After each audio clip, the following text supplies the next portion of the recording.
Episode 228 of the TV Dudes podcast, recorded March 28th, 2019. Difficult people.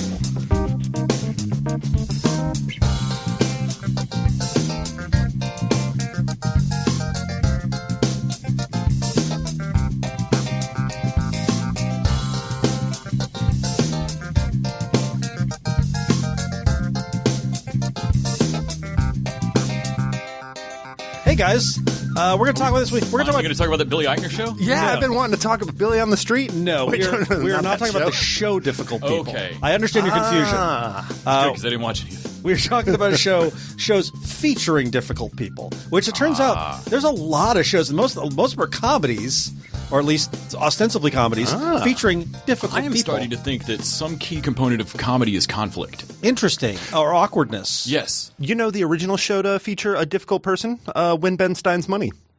Yeah, that guy's difficult. Yeah. Until he wasn't, and then he lost all his money. Yes. What introduced us to Jimmy Kimmel? Yeah. I guess the Man Show. That was pre-Man Show. Pre-Man Show. Yeah, pre-Man Show was afterwards. Yeah. Jimmy Kimmel's had a storied life. Anyway, we're the TV Dudes. I'm Randy. I'm Les. And I'm Kyle. And this week we are talking about Shrill over on Hulu, Turn Up Charlie on Netflix, Afterlife on Netflix, Season 4, the final season of Catastrophe over on Amazon Prime, second season of AP Bio on ABC, and we're going to check back in on I'm Sorry at True TV, which finished up Season 2 a couple weeks back. It's a lot of shows. We're going to clip along. That's a lot of TV. That's right. It's a lot of TV. But they're all like half-hour shows, right? Yeah. There is quick, that. Quick burn. So let's start off with, I think, fair to say, our favorite of the week, Shrill. Yes. Oh, yeah. So Shrill is fantastic. Bryant, Holy smokes. This is based on blogger and article writer Lindy West. It stars A.D. Bryant from Saturday Night Live. It is a 6-episode comedy show on Hulu about an overweight sort of blog. She's not a blogger. She works for like a small she weekly. wants to be a features writer for like a weekly paper. And it's about her and her shitty boyfriend, which is another theme I keep detecting in all these shows. Mm-hmm. And about her dealing with fat shaming culture and sort of owning her weight and that kind of thing. And it's phenomenal. It is. Cringe-worthy with how it deals with that. And just matter of fact, honest, from the opening shots of her just trying to get dressed for work, and it not flinching away from showing her body, and not in a God, what was it, Insatiable? With the fat suit show just recently, like it wasn't, or Shallow Hal. It wasn't leering at her to like turn up the thematic punch of this or something. Right. It was just A.D. Bryant. It's just her body.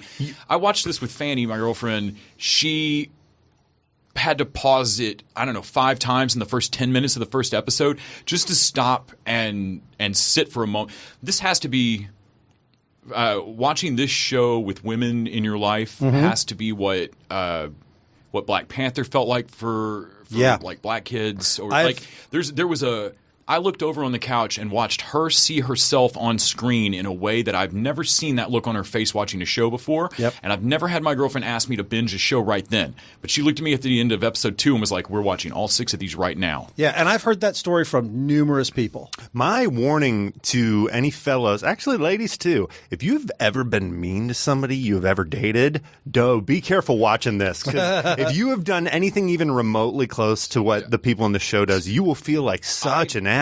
But you deserve I go to it. pool parties in jeans. I'm a 41-year-old man who still goes to pool parties in jeans. Yeah. I don't swim. I've just told people my entire life that I don't like to swim. That's a lie. Yeah. Everybody likes to swim. Yeah. Mm-hmm.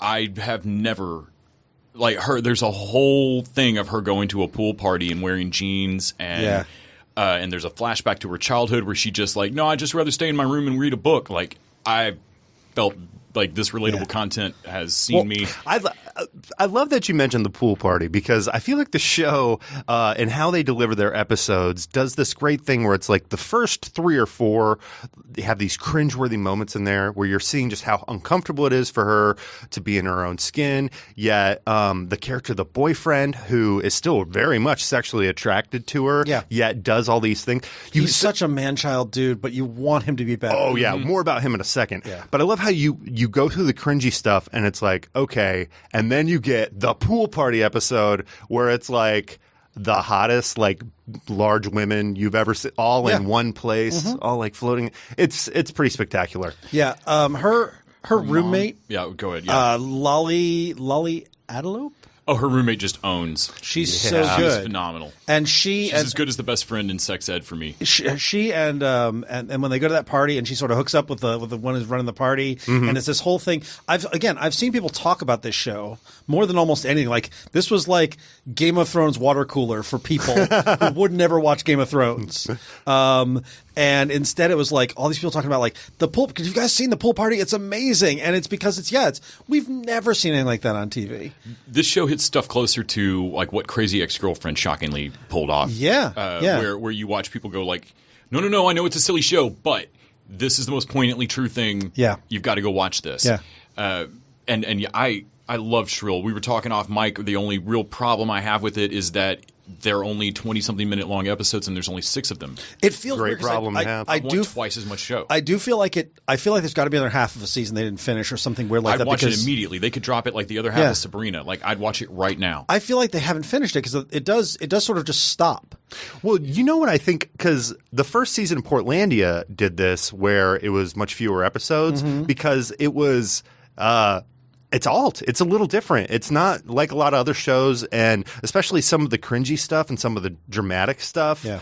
I imagine there's probably people looking at this going, this is going to hit. People are going to like this. Yeah. And it's one of those shows that it either bombs or it's going to be a big success. I think this one's probably going to be a big success. And huge hit. Like next season, we're going to see more episodes. Yeah. Yeah. Just in real time of us watching the first 2 episodes, Fanny looked at her phone and looked back at me and went, all my friends are talking about episode 4. We have to just keep watching this. Yeah. Like right now. Yeah, I burned through this, and then immediately I looked on Facebook, and all my friends were talking about it. Everybody was in love with it, and I totally get why. Yeah. Also, can we talk about Julia Sweeney and Daniel Stern? Oh wow, yes, so good. And they walk a great. They really they walk a great line here with Julia Sweeney's mom character. Yeah. Sorry. There's a particular nuance to the backhanded support that she gets from her mom. Yeah. And I was glad that it's not just shallow, like they're not just showing like her getting fat shamed at work or all these things. They're showing this back half of even the supportive people. The people who love you can hurt you in ways they don't mean to. Yes. Like when you see things online where they point out like, did anyone actually ask you to give advice or was your friend just venting a problem? Right. And like you're being right. conceited or talking down to them. Yeah. And I felt like this was the same, but I'm glad they showed this, that her mom is supportive of her. Her mom only wants, it's coming from a place of love. Yeah. It is not any really better than any of the direct shit she's catching at work. One of my favorite scenes is when she finally lets go on her mom and just goes off on her, and her dad jumps in and is like, "What are you doing?" Yes. That was fantastic. And dead on true. Yeah. Well, and I love that for so many reasons. I love that for one, we're seeing him mostly sympathetic to the daughter the whole series. She overplays that hand. When this happens, not only is it a turn, but it's also kind of scary for a moment. Yeah. But when you look at it in retrospect, it's like, no, that's your fucking mother. Yeah. I know how it sounds. I'm listening to it, but enough. Like you've kind of got, and that was one of the sad things about the relationship with the mom. There was a scene where they're walking together, and her mom says something, and she just looks at her like, "Mom, listen, this is what I'm talking about." Yeah. And her mom just goes, "I hear you. Let's move on." Yeah. And it's like, that's all you can do, but it's not satisfying. It doesn't make that character feel better.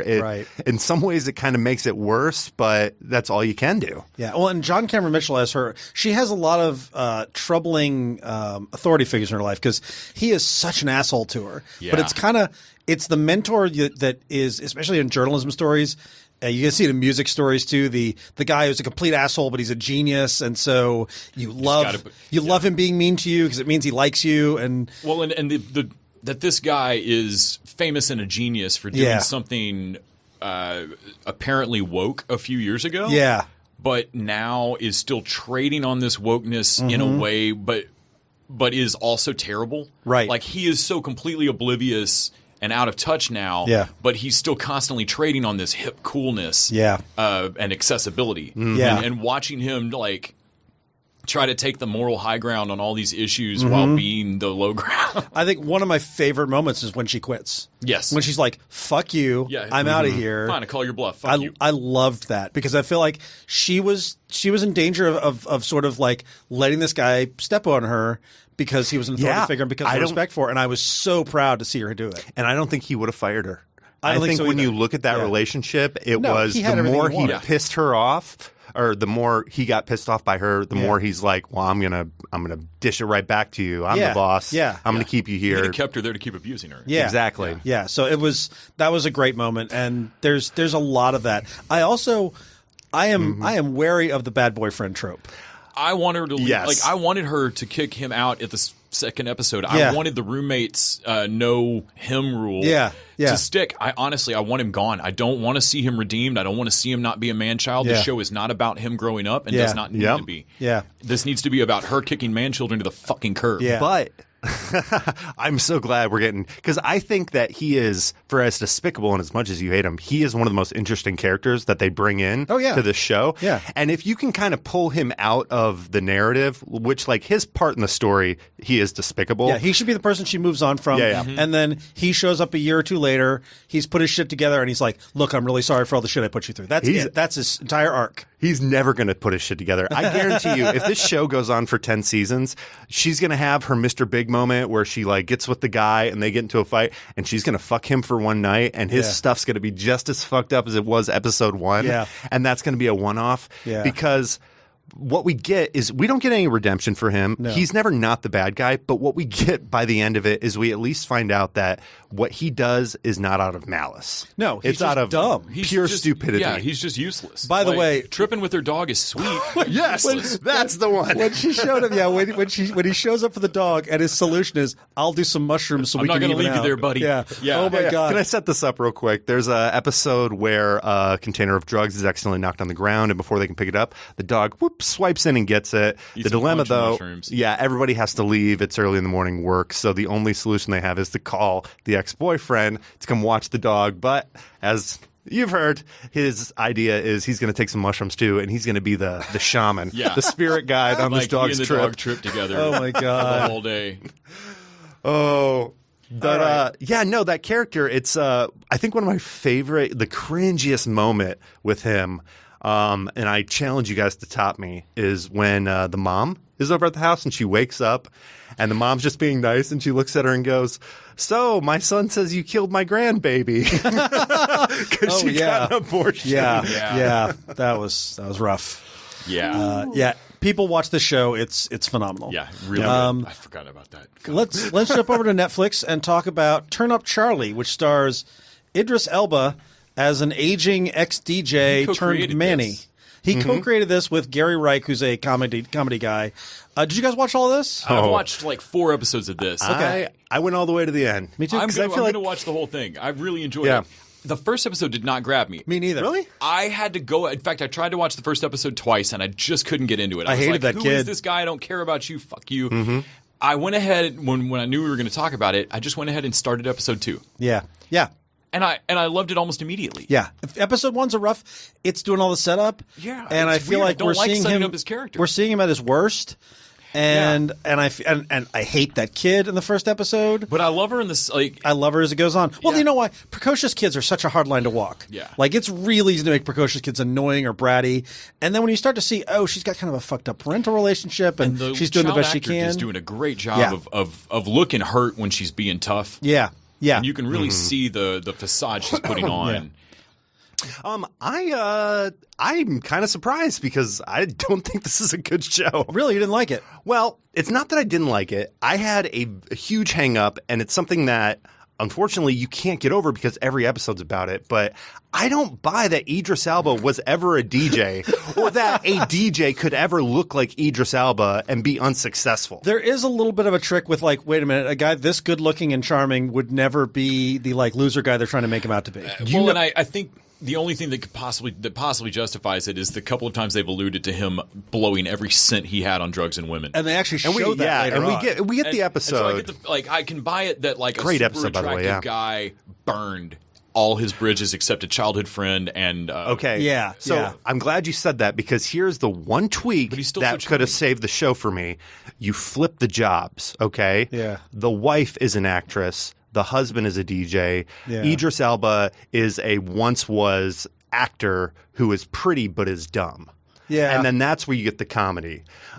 Because I feel like you can buy that because, you know, all he does is he works on his body and Yeah. he thinks he's a great actor, but then when he goes to act, it's just horrible. Like, yeah, he can't. it looks like Yeah. a Lenny Chase movie. You're right, but they really want to do that arc where he becomes the Exactly. DJ again. And Piper Parabo, who I didn't realize who that was. She's great. She's really good here. And I really like her in almost everything I've Yeah. ever seen her in. But I feel like the DJ role got chosen because Elba really personally loves hip hop Yeah. a lot. Yeah. You get that. It's a show about a guy doing something he likes, Yeah. where he's cast himself as the Yeah. one who Yeah, gets all sure. the lines. Yeah, I do agree with you. That is, you got to have that buy-in right away. Like, okay, I think that might have been why episode 1 didn't work. I had to just go ahead and okay, we're just going to accept this premise and start on episode 2. yeah. Well, it's like when you watch Seinfeld, and you're like, okay, yes, Jason Alexander gets a lot of women. You just you have to buy into that premise. That's the way the world works in that world. You just keep going. Like, yes, Jason Alexander with that personality of somehow George you're dates getting a different yeah. beautiful woman every week. Sure, that's the premise. We're going to buy that going in. Yeah, I got to say, though, being 4 episodes in, there's nothing happening and nothing going on, and his music is like as bad as Vinny's movies in Entourage. Oh, yeah. Like, the song Love is terrible. Yeah. Well, and I But also I still think want to see what happens next to this show. You know what's funny is that I didn't love this show, but I did watch it all in one sitting. Like it just kind of kept going. I probably did 2 sittings. Yeah. I don't want to Like, I hug still It's like a stayed to the one-arm end. hug. Yeah. Like, I don't really want to. I don't want to give this. It's like I That got a is big it. bear hug. It's a but, like, one-arm I hug. throw like a one-arm hug around Yeah. the show. Like Yeah. this show and I could order our own drinks. We'd pay separately. Yeah, if Turn Up Charlie came into the bar, you'd give him a quick squeeze and be yeah. like, "How's it going, Turn Up Charlie?" Yes. Yeah. I do think Got nothing against this. the show, obviously, Idris Elba is a great actor, Yeah. even if some of the situations aren't very believable. He's just charming as hell on Yeah. The casting around him is also real good. Yeah. And there was a few episodes I found at the end of the season, especially like the one where you see him like fuck his whole life up again. That was interesting. were really working for me. When he Yeah. stumbles out of the sauna with his pants inside out, That was a and good the episode. kid looks at him and goes, You were fucking. Pact of Silence? Pact of Silence. like, all Yeah. right. How baked Yeah. are you? Your pants are inside out. I really liked the relationship between him and Astrid. I liked their relationship quite a bit. That's a good child actor. Yeah. They no, not the child actor. I'm Wait. talking about her manager. Oh, yes. Oh, never mind. You're right. Yeah. Yes. I really like that relationship where I love the first. This is a little joke, but when she gets the call from him and it says "Hot Manny," Yes. I was like, oh, I was And like that. Got and it. She just she refers to him as the Manny everywhere. Yeah, But yeah, yeah. she's got him as Hot Manny from the start. Yeah, in that her phone. she saw him coming a mile away. And she's Yes. like, yeah, I'm gonna date that dude. And then later on, I think she regiles Piper Piraboo with like stories of sex with him. yeah. Oh, she does this whole thing where she's talking about him, but Piper Parro doesn't know it's him. Yeah. And then Yeah. very quickly it's revealed that it is him, and she still tells her all the stories. Yes. one thing that you got to give it credit for is they didn't do the cliche thing of he's really trying to get his DJ career, but he doesn't tell him. He just does the nanny thing. Yeah, no, he No, went no, in- it becomes a joke. from the outset. Yeah, I Like, love that they're he's like, part of the negotiation. Here's the deal. You know, we're going to help you. You're going to help us. And that was never the drama. Him being the nanny, Yeah. which could In have fact, been I like so that bad. they go through a hire you as the nanny, try to keep it a little like. What is he really? Why does he really want to go to this party? He tries to keep it a little sly for a second, and it bombs. Like he gets fired as the nanny, and that they almost immediately have like a second hiring of like, okay, no, but please come back. Let's talk about some ground rules. Yeah. I liked that. I also like that they kind of stay away from tropey. They had a little bit of the thing with Charlie and Sarah, Piper Parabo's character, where it's like a will they, won't they? But then they're like, no, we're not. That's not the relationship we're in. That's the way it's going to look because the marriage is shitty. But like they're not doing the will they, won't they on that. It. They didn't even do the trope of like he realizes how much he loves a little girl and gives up his dreams because he doesn't. No, he drags a little girl Yeah. into helping him with the track at the start. Yeah, at least. yeah. Like, yeah. I like that he is focused. I do like him sending money back to his parents. That was Yeah. a trip. Yeah. I also liked. I assume they were South African, all Yeah, the family yeah, and stuff. yeah.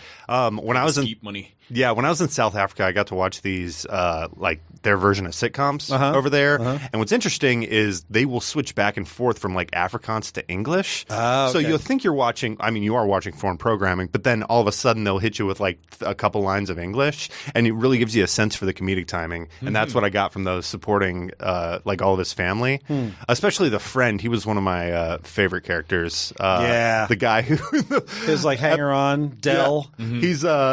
He's trying to hook up in the room, and then the dude's just sitting in the dark in the chair, like I wasn't going to say anything. Yeah.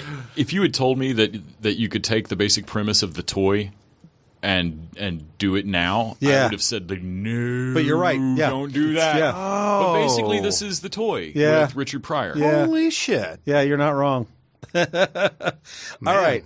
Other Netflix show, a little different in tone, I gather. I did not see this one. This is Ricky Gervais's new one called Afterlife. Yeah. I would have avoided this like the plague if Kyle had not spoken well of it. Do you know who spoke highly of it to me? Martin Thomas, Double Toasted. You've heard him on here on the TV Dudes before. Yeah. But yeah, he said that this caught him off guard, the first episode, and binged through it and just every other episode in tears. Like, just was moved by it. So what's the premise of this one? So I'll set this up. Ricky Gervais, he is a recent, what's a male version of a widow? Widower. He's a widower, all right? And we're all familiar with Gervais's sense of humor, and he takes that darkness and he brings it to a character who's actually, mourning and grieving and wants the whole world to hurt as hard as he did. And, it breaks your heart even more because you get all these glimpses into what his relationship was like with his wife. His boss at his job is his brother-in-law. He's constantly looking at his laptop at these old videos, and you realize she was just like him. And their favorite thing to do was just isolate themselves from the world and just be these kind of like dark, sarcastic, watching the world through their own little looking glass. Shitty Jimmy if she died. Okay. Yeah. They'd been married for a long time and she died. Okay. Like 30 years. Okay. Or something like that. Yeah, and now his whole world is destroyed, and he's got the dog and this tiny little town of what's the word he uses? Just kind of nobodies, just small town life. Basically like the green sheet of this town. Like it's barely Alt a Weekly. paper. It's their alt weekly for this tiny little town, and like most of their features are like toast in the shape of Lionel Richie. Or I've got a stain in my wall, and it looks like Sir Kenneth Branagh. Yeah, I got 10 of the same birthday card in a row, or something like that. There's this great story where one of the guys he works with, he's always so mean to him, the guy never dishes it back, and they're just kind of sly, like, no, he's my friend, and he's like, no, I'm not, you fat piece of shit, you fucking. Every time they ask that guy, and he's like, well, it's cheering him up to take the piss out of me, and he's a mate, so I let him. Yeah, it's so endearing because you think he's just such a fuck up, and then like they go on this one run, and it's this okay-ish mom, and she's got a really fat kid, and he's playing 2 recorders through his nose. All right, but by the time he leaves, the schlobby guy got the mom's number, and he's like, I know her type. And her face is like giving him hell, like she's never going to do she gave me her number. Like, well, not because she wants to know, because she wants me to call her. For what? For a date. Like, Gervais just can't get. I personally hate Ricky. Like, I cannot stand Ricky Gervais. Every time I've seen him over the years, it's become more and more clear that like you're not plain dick characters. You're are a dick. Like every interview, like he drops these truth bombs like he is the only one who sees the world correctly, and everyone else is just too stupid. And thank God Ricky Gervais is here to tell us that we're being, stupid about caring about a bunch of shit. Mm-hmm. Like he always felt like the guy wandering in the room lecturing me about optimism or caring and why I'm being naive and like. Fuck you. There's so much of that in the world that I do not need a fang-toothed little British man to tell me more of it. He lost a bunch of weight, and then he was a total dick to fat people. He's just... Over the years, I'm like, it's not worth getting your character in The Office or your character in Extras or like none of these shows are worth enabling you being you at this level. Okay, this show takes that nihilistic wanting to kill yourself as a superpower, like I can be free because I don't care. Yeah. That's kind of his motto. The character kind of wraps that into a character that works, and it works because it reveals that all these other characters really do love him. And what do you do for someone? Well, and that he loves the other characters too. Like as soon as he can see it someone that breaks differently, like because they don't lean too heavy. I feel like if this was an American show, the device of him watching the videos of his wife would be incredibly structed, and we'd watch like one at the start of each episode. It'd be the title cards. And that would be what the theme of the episode was, and by the end of that 30 minutes, Chuck Lorre would have taught us something about and this is not that show. They use it as gut punches. There's times where you don't realize you're watching a video clip until you're already a little ways into it. Until it cuts to him at the laptop, and you realize like, oh, jeez. Yeah. But the show... No, it's almost like me at how compassionate it is. He took that character that you're talking about, that nihilistic, the thing that we've seen. Extras is a really good example where he plays this heightened version of himself. He took that and he was like, what is a character that would act like that, and like why would they act like that? And this whole show is kind of an exploration of that. By doing it that way, there is compassion to the rest of the show that I find missing from most of his work. Okay. Like there's a compassion overall to the show. Did you ever watch Derek on Netflix? I couldn't do it. I wasn't a huge fan, but I do give him credit for he was really trying to push the boundaries. He's like, there's a type of comedy for people with like these mental disabilities, and instead of making fun of them, I'm going to give them a place where they can tell their jokes and their kind of story.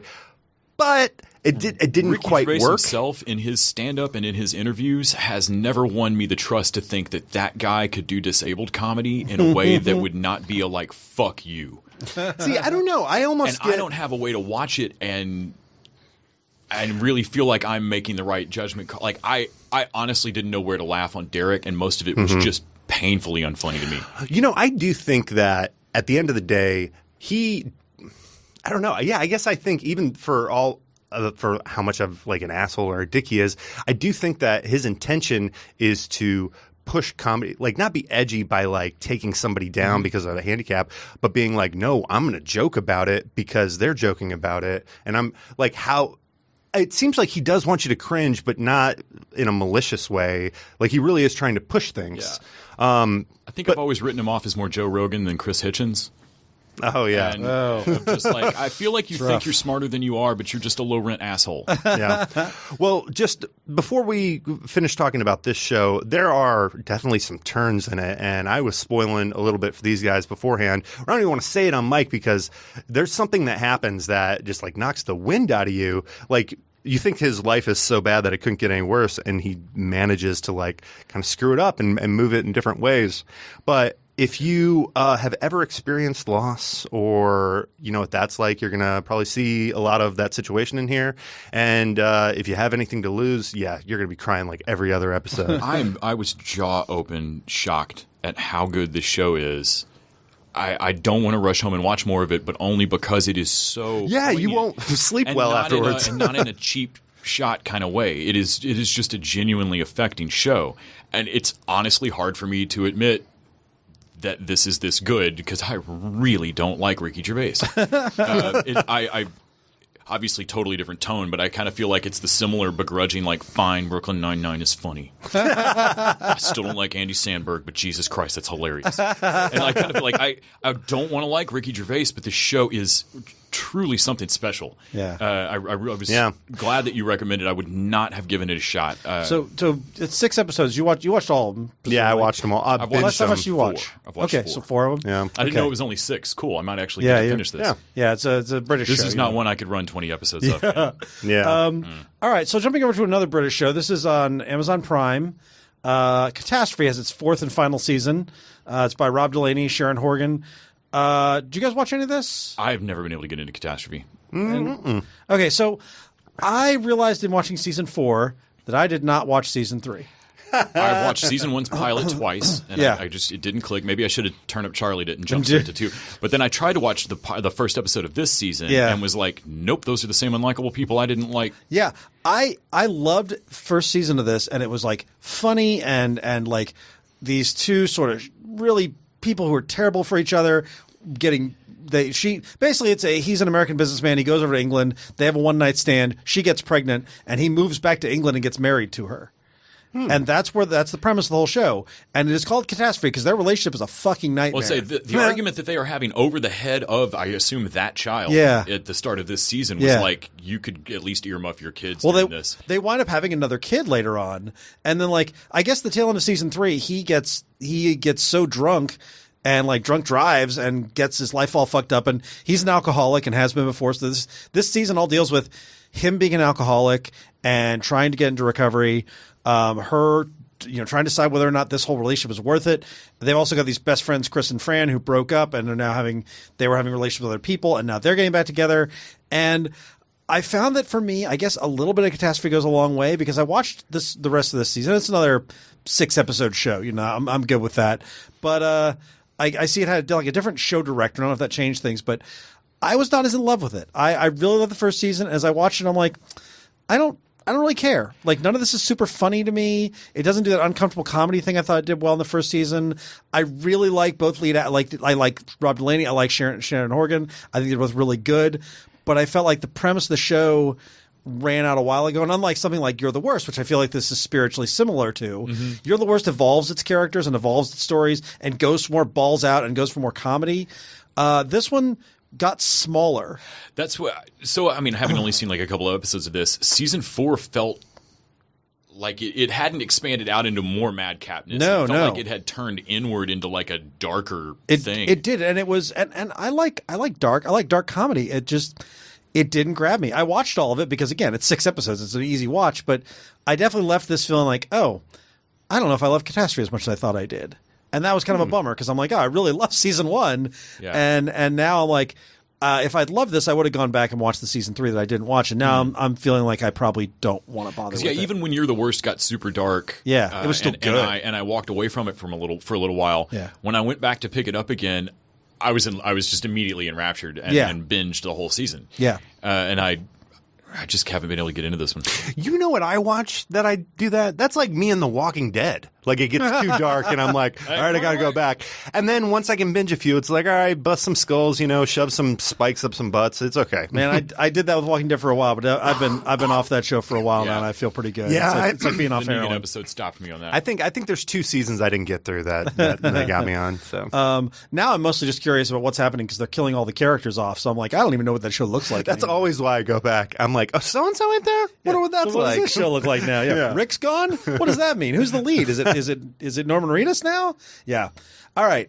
Jumping over to ABC, and this is a rarity. We don't talk about network shows here, but this is AP Bio with. This is on the Hulu network, it's right? On the Hulu network. Yes.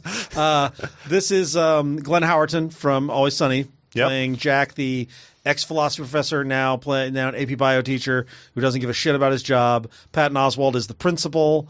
And really, the stars of this, I think, are the kids in his AP Bio class. Yeah, so wow, yeah. So did y'all like season 1 of AP Bio? I didn't like it at first, and then I fell in love with it. I fell in love with it by the end. But I also everyone but Howard in on it. Yeah, well, because he's playing Dennis. Yeah, and I love Dennis. Yeah, like I love Howard on Always Sunny. And sure. And is it weird seeing him have redeemable moments? No, he just doesn't work. He doesn't in the show. have them.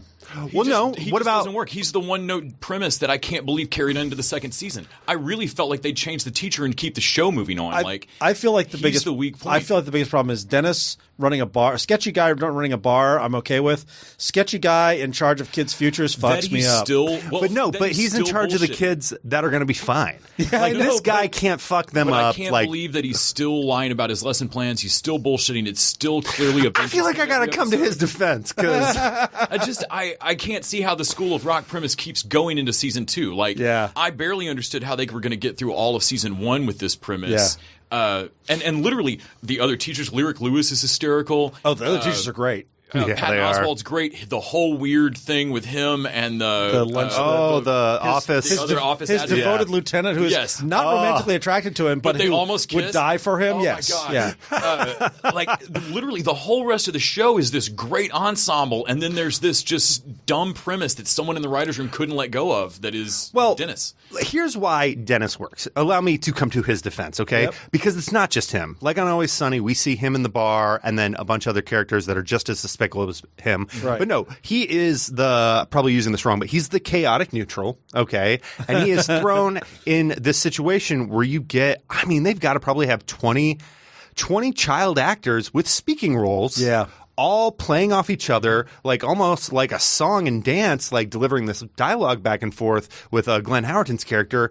And it is hilarious. Yeah, you know what? You know what will never not be funny to me? Heather calling him boss. I love that kid. And her whole, like, the way she just buys into the whole thing and she's just like, whatever you want, boss. She will go in for it. That's always part be funny of the charm is like half the kids are like, this is the worst. And there's another half they're like, all right, cool. The ponytail from him was great. The sensei's ponytail was great. Yeah. So the first 2 episodes back of season 2, I thought were a little weaker. I don't know how many of you guys watch. Are you caught up? Are you all the way? 2 episodes, I think. Okay. So they're okay. Yeah.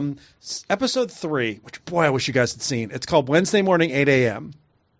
Oh, no, where it's before the bell? Yeah. Okay, no, I did see that one. That show is maybe one of the best episodes they've done of the series, period. Like, he's trying to reclaim his chair, his massage chair that he ordered that mistakenly went to, like, the school counselor? What is she? She's the finance... What is she? Yeah, she's like the accountant She's the accountant or whatever. And she's fucking with him the whole time. So it basically keeps cutting to him trying to get the chair from her. He's trying to make a plan, and before he can get his... Like, he's like, I got the plan. And then she just walks in with the chair. And he's like, wait, what? That whole thing was great. Plus, they're showing how the morning announcements go. And they had a crossing guard who died, and so one of the teachers, I forgot what the other the gym teacher.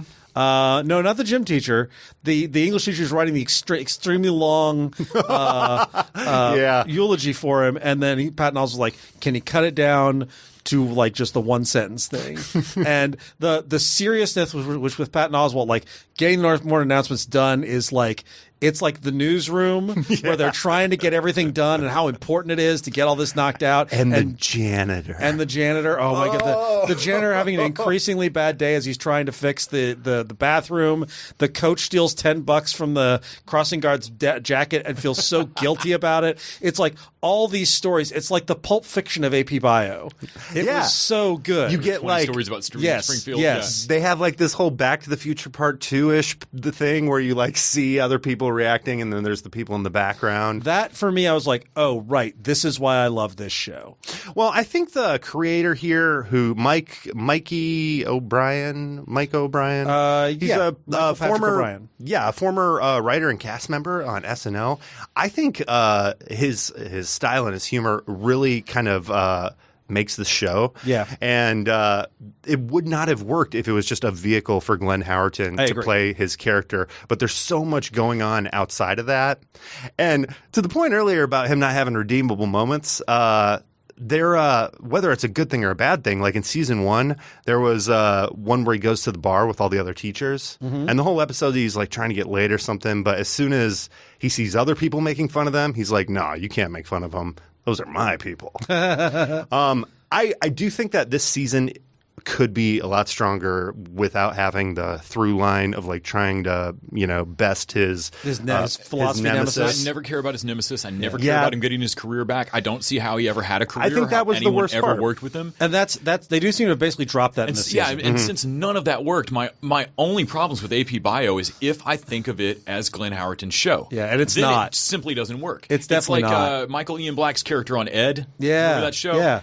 Michael Ian Black was hysterical. His character was great. It was not the Phil show. No. And I feel like by constantly putting Howerton at the front of this, it seems like it's Howerton. There should always just be a photo of Patton Oswalt and 20 kids. Yeah. That's the show. Yeah. Well, Howerton just happens to be one of the other assholes there. Well, I think that's the thing. I think that episode 3 sort of tilts things where we see more of like this is the whole school. Mm-hmm. And Howerton's story is one story, but it's not even the A story, really. Yeah, and that's where the show works for me best. And I agree with you. I think the reason what finally made me fall in love with the show is all the kids interacting with him. And again, Heather just calling him boss at any given time always cracks me up.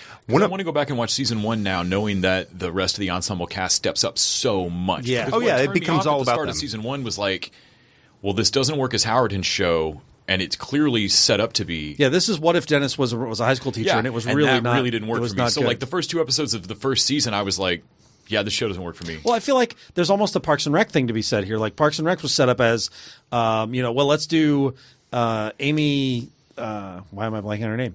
Amy Poehler. Let's do Amy Poehler as Michael Scott in the Parks Department, and they quickly realized that didn't work and pivoted to it being a big ensemble show. Where Amy Poehler was still the lead, but it was an ensemble show. I feel like AP Bio could do very much the same thing.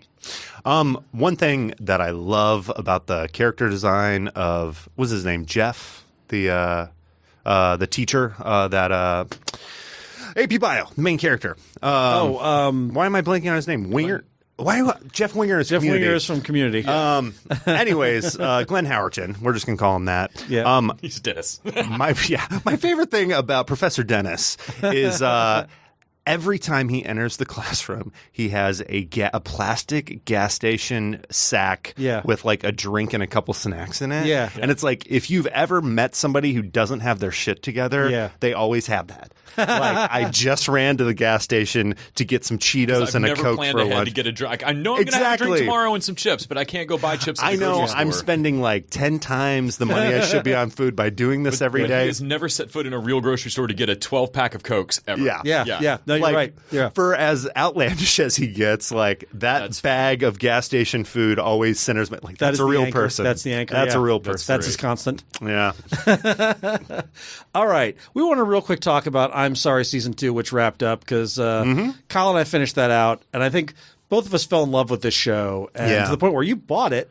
Oh yeah, I'm a season pass holder now. So as we've discussed on Casual and Catastrophe and AP Bio, like I'm super hit or miss on sitcoms, but you guys have raved about this on our email thread. Well, you know, for like weeks now. Yeah, you know the big difference between this and all those shows you just mentioned is the main couple. They're not bad people. They are. They have a dark sense of humor. They have a dark sense of humor, but they're good people. Yeah. Okay. Andrea not Savage, just like outright shitbags. No, Andrea Savage and Tom Everett Scott. Okay, absolutely love each other. And give each other a metric ton of shit because they're both funny people. She's a comedy writer for a living. He is, I don't know what he is. He's a lawyer. He's an entertainment lawyer. Yeah.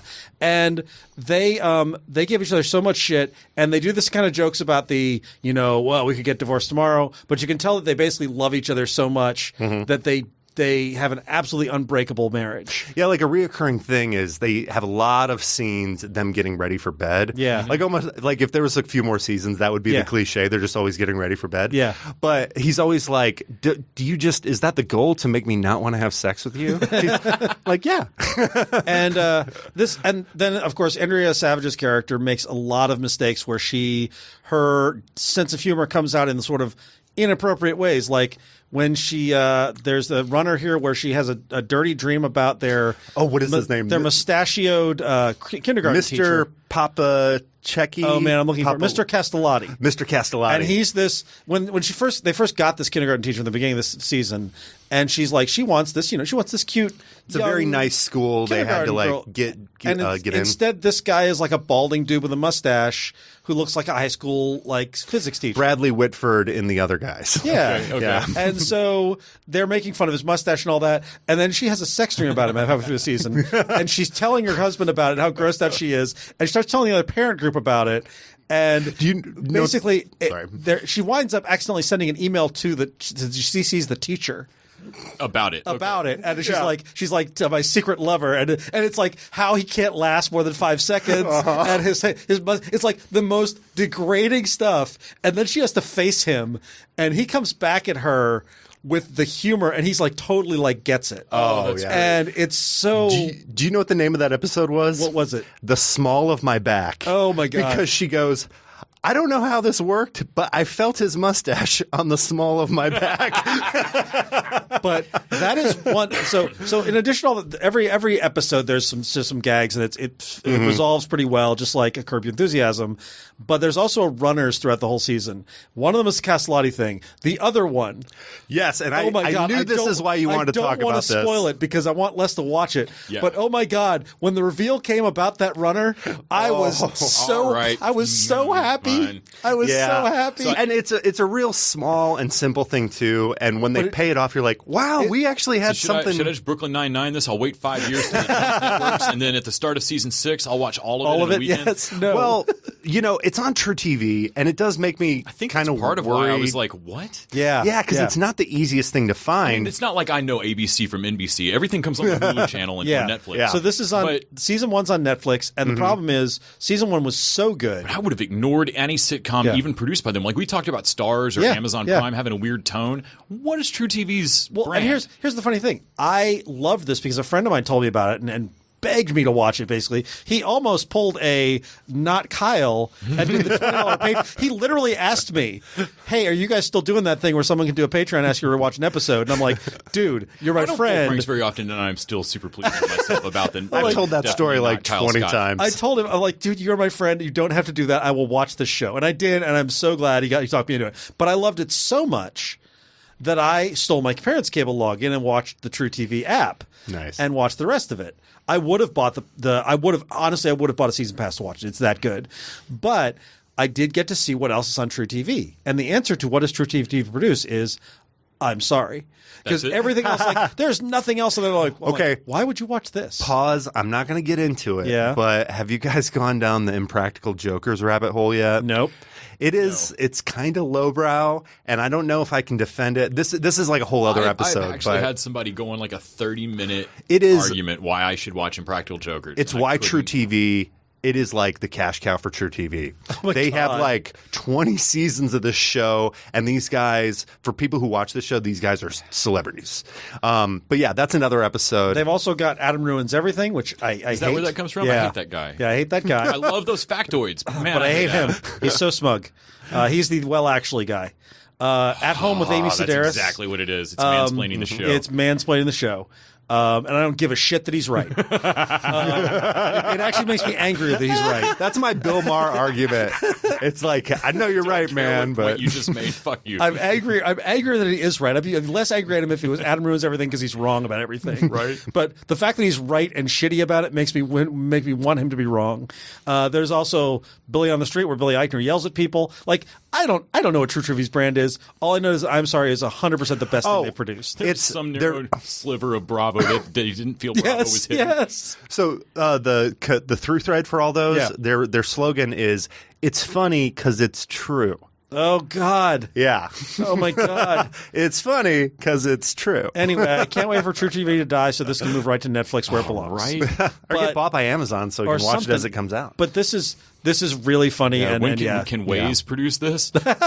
Another thing, too, if you haven't watched this show yet, I think the real special thing about this is her and Tom Everett Scott, like the relationship between the main couple. I could literally just watch them going to bed and making breakfast every episode every day, and they could just talk about what had happened, and it'd be just as interesting as actually getting to see it all happen. Same. Also, by the way, Kathy Baker is her mom. Also great. Love her. And Martin Mull is her dad, who's really... Oh, man, I love Martin Mull. Martin Mull they're divorced. Martin Mull is really getting into his new open marriage lifestyle and his free sexuality in his 70s. And Andrea is so embarrassed by it. Oh, I'm there for any Martin Mull. It's delightful. She gets a call from him. I think you need to come pick your daughter up. Also, by the way, Allison Tolman, playing her divorced friend. She's amazing. Yes. Jason Mantzoukas playing one of her comedy writer buddies. Steve Zissis, I did not recognize from that HBO show that I loved, the Duplass Brothers show. Room 40. No, before that, they did one where it was like not Pete, but Duplass. Yeah, Duplass's best buddy is played by Steve Zissis, and they do like a Dune musical. And it was a show I loved, and I love Steve Zissis in it. I didn't realize he was Short's neighbor. Nice. Yeah, there's a ton of great characters in this. The main couple's really good. It's super funny. They also did something that I don't find funny, which is they did like nudity humor together. Yes. The spa episode as well as the one where she smokes the vape pen at the birthday party and then falls out of the bathroom stall. Yeah. When they do use nudity for a joke, it is really funny. Yeah. Well, because they don't show the nudity. Because it's all blurred out, but like there's she's talking to a friend of hers at a spa that she wasn't expecting to see, and they're both topless. Yeah. And you know they're both topless, and the conversation's not anything funny in particular, but the situation, the whole thing will have you laughing. Yeah, and it's like Arrested Development, where it was funny when they bleeped the words, and if they didn't bleep the words, it wouldn't be funny. It's that, but for nudity. Honestly, after having watched a couple of the things we've seen recently, I would love to watch something that holds something back and gets a joke out of it, rather than just going ahead and like, there's no rating, we can do anything we want, fuckity fuck. Yeah. There's definitely something to a little restraint, and just a little bit, because I'm sorry, it's pretty filthy in some ways. They come on after 10, so they can get a few more curse words than the other cable shows. Yeah. Anyway, we loved it. Season 2 wraps really, really well.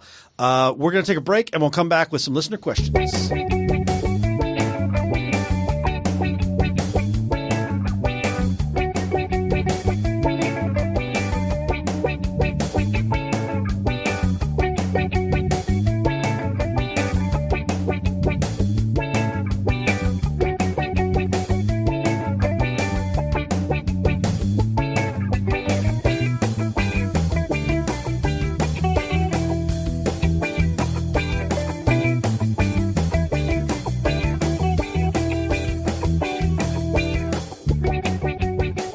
Accurately, we're going to come back with one listener question, because we only had a couple this week.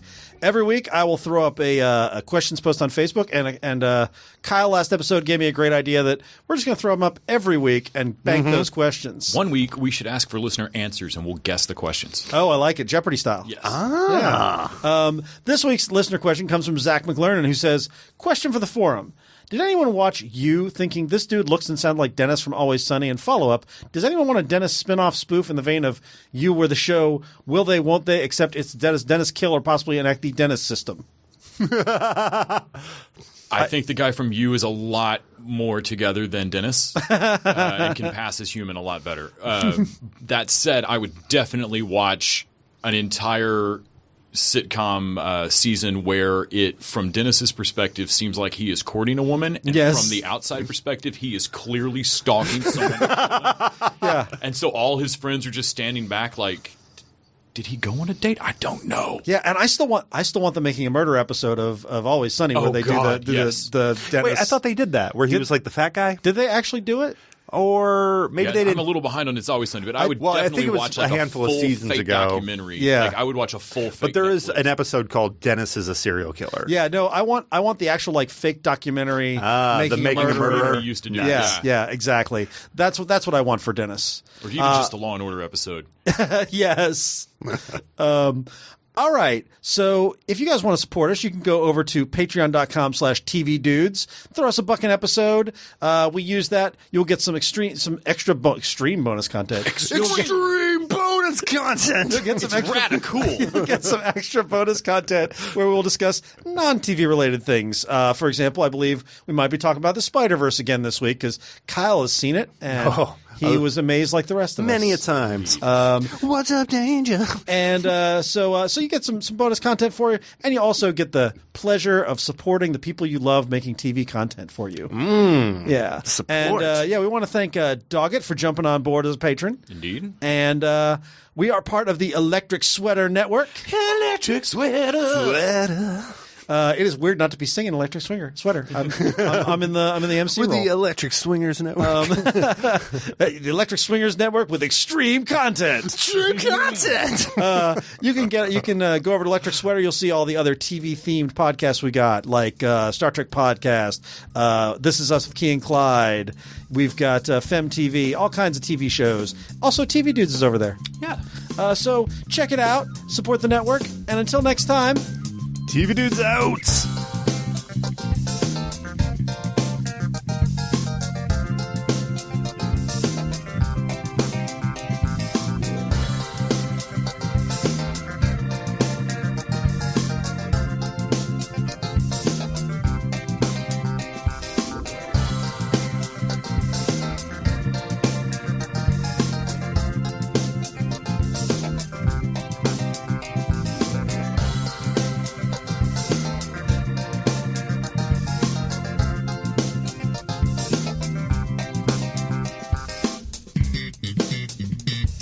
The TV Dudes is an independently run podcast and a member of the Electric Sweater Podcast Network. We are exclusively listener-supported. If you'd like to help us out, go to patreon.com/tvdudes. You can like us on Facebook and Twitter at TV Dudes. All the music for our show is by our friend and original TV dude, Gregory J. Amani Smith. To find out more about us, go to thetvdudes.com and electricsweater.com. I'm Grant Davis. Thanks for listening.